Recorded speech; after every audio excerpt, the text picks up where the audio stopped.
kita sudah menerima baptisan Roh Kudus melalui pencurahan Roh Kudus. Nah, yang ketiga, menolong orang-orang Katolik menemukan keindahan dan kuasa doa, baik kolektif, kelompok maupun doa pribadi. Nah, ini menolong orang-orang menemukan keindahan dan kuasa doa. Maka orang katakan karismatik yang tadi pandangan keliru, bahwa karismatik itu doanya itu bagus-bagus, iya toh? Mulai dari A sampai Z, dia mulai dari puji-pujian sampai pada penyembahan sampai pada syukur. Nah itu adalah suatu keindahan dari doa. Kita memuji Tuhan, kebesaran Tuhan, lalu Tuhan terima kasih kau sudah kasih saya ini, kau sudah kasih saya nafas ini, kau sudah kasih saya hidup yang baik, kau sudah ubah saya punya hidup.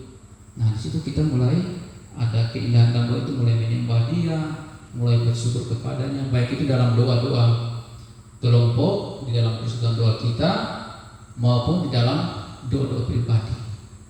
Nah, karismatik seperti itu membantu orang-orang untuk menemukan kuasa doa. Nah, doa itu punya kuasa. Doa itu punya kekuatan. Iya toh? Iya kan tidak? Pasti mama-mama saya sudah yakin doa-doa dari mama sudah terkabul kah belum? Ada yang doanya belum terkabul kah? Coba angkat tangan. Pasti ada banyak doa dalam gereja Katolik kita. Ya. Yang keempat adalah mempromosikan evangelisasi dalam kuasa Roh Kudus, termasuk reevangelisasi. Nah, kita mempromosikan tentang promosi bahasa yang agak ini ya. Kita mau istilahnya mau mewartakan atau memberitakan kabar gembira ini dalam kuasa evangelisasi ini dalam kuasa Roh Kudus. Ya. Dengan yang hidup, yang lebih bersemangat. Perlu ada pembaharuan. Ya. Jadi karismatik itu adalah sesuatu yang hidup, bukan mati. Iya. Sesuatu yang orang tadi yang pandangan-pandangan keliru yang sudah disampaikan itu, ya kita ini seperti itu. Tidak salah orang bilang ya sudah, kau bicara begitu, tapi ya saya memang seperti itu. Tapi punya pengalaman pribadi yang dibaharui. Nah, yang kelima adalah memupuk pertumbuhan yang terus-menerus dalam kekudusan. Nah, dengan itu kita memupuk, kita mulai menampung pertumbuhan atau mulai bertumbuh terus-menerus di dalam kekudusan, menjadi orang yang hidupnya baik, menjadi orang kudus. Ya, banyak orang-orang kudus di gereja kita, gereja Katolik ini ada santo dan santa. Kenapa dong disebut santo dan santa? Karena hidupnya itu hanya terarah kepada Yesus. Hidup itu baik adanya. Nah itu, maka Paus itu mengangkat mereka sebagai orang-orang kudus. Orang-orang kudus yang telah kita pakai nama. Macam saya, nama santonya itu adalah Pius, Paus Pius. Ada juga yang pakai Yakobus, ada yang pakai Maria, ada yang pakai Marta dan lain-lain toh. Nah itu nama-nama yang kita pakai di dalam nama baptisan kita.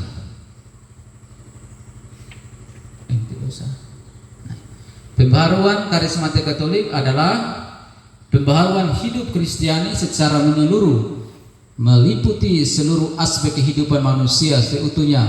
Kemudian pembaharuan ini mempengaruhi pembaruan lingkungan hidupnya.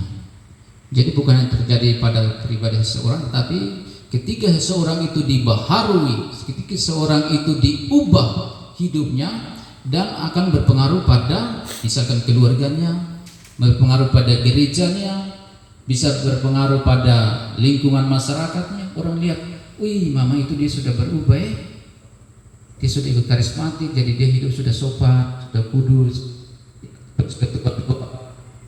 ikut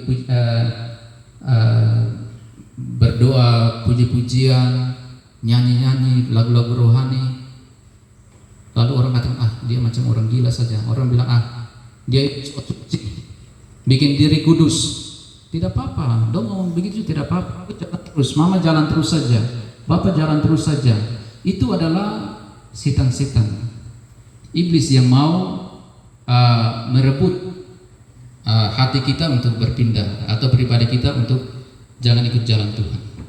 Nah, ingat bahwa iblis itu punya kesempatan di mana mau merubah, mau merampas manusia jauh dari Tuhan. Ada kesempatan, banyak kesempatan yang iblis manfaatkan. Ya. Ketika contoh saja, ketika saya mau datang sembahyang hari Minggu di gereja sini, tetapi aduh ini air dia bagus ini, air mati bagus ini, mungkin saya mau cari udang dulu kah, saya mau cari keraka dulu kah. Nah, itu juga salah, karena itu adalah gerakan-gerakan dari iblis yang mau membuat manusia itu untuk menjauh dari Tuhan. Nah, kadang itu dalam hati kita itu ada dua suara yang baik dan ada suara baik. Ini yang biasa datang kepada mama ini, bapak ini, kok datang ke Tuhan, atau satu jangan, kok jangan ke situ, tidak baik, kok kita pergi ke agats kah, atau kita pergi ke pesta kah, pergi ke mana kah. Nah itu. Tetapi ingat, kalau kita tidak memiliki iman yang kuat, hidup kita tidak dibaharui, hidup kita tidak terarah pada Yesus, iman kita tidak kuat, kurus-kurus saja, pasti kita akan jatuh pada godaan setan. Iya toh? Itu karena kita tidak kuat iman kita. Umpak iman kita itu tidak kuat. Jadi ketika datang setan yang dia punya iblis, dia punya godaan-godaan yang bagus, yang baik-baik, ya kita akan tergiur oleh itu. Tetapi ingat bahwa kita ini adalah orang-orang yang beriman, orang-orang Katolik. Jadi kalau ada kegiatan-kegiatan, ada persetujuan doa karismatik, tinggalkan dulu. Mungkin kita datang di sini 1-2 jam, mungkin pulang baru kita kerja hal-hal duniawi.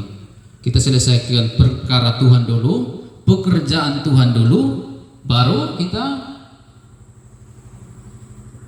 buat pekerjaan manusia. Pasti kita akan diberkati. Pastor yakin sekali, kalau kita sudah selesaikan apa yang menjadi kehendak Tuhan, apa yang menjadi haknya Tuhan, maka Tuhan akan memberkati hidup kita. Amin. Amin ke tidak? Itu sudah dialami oleh orang-orang beriman.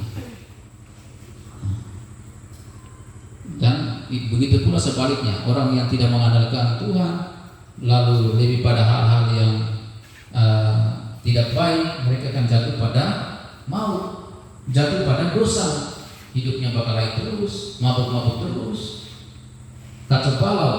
Nah itu orang yang kurang percaya, kurang beriman. Nah, persekutuan doa karismatik Katolik adalah salah satu sarana dan pengungkapan kekasan, PKK dan pencapaian 5 tujuan pokok PKK. Nah, persekutuan doa karismatik Katolik membantu umat menghayati hubungan yang makin mendalam dengan Tuhan. Ini tadi saya sudah sampaikan, menolong, membantu. Yang kedua itu membantu menghidupkan dan mengembangkan karunia-karunia Roh Kudus. Tadi sudah dijelaskan. Membantu umat semakin menghayati kuasa doa. Tadi sudah. Membantu